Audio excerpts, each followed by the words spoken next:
Alasco de Paris, Conseil Nobel, à Ocho Patrice, de Pont-Souvaux.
Ah oui, c'est lui le prophète.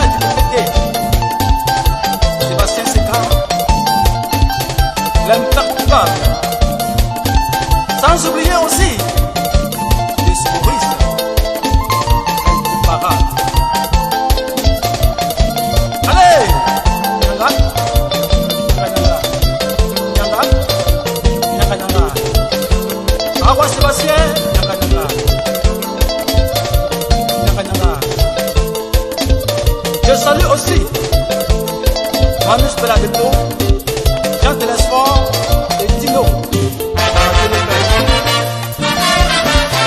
La douille est volée, quand elle est volée, mais nous c'est voyage, de ma bouche on s'est fait sans nous bien c'est vrai. Quand la mort est née, aussi il y a plus désiré, ah c'est beau, quand ça m'a c'est à beau, aïe ça m'a volé aïe. Tout le jour volo, mimi mireille, te woni aïe. Tout le jour volo, que Joséphine, toi pele woni aïe. Toi ne pas yawo, épouser fille telo, aïe wale. Over mi telo, over mandele, kaye me yo. Ate goloro, ati aboelane, ate kuanga leba. Je pense que les failles guerres, c'est beau. Quand il y a people, les chassis massés, c'est beau. Si voici c'est passé, en y s'en fait, c'est beau. Ne pas attendre.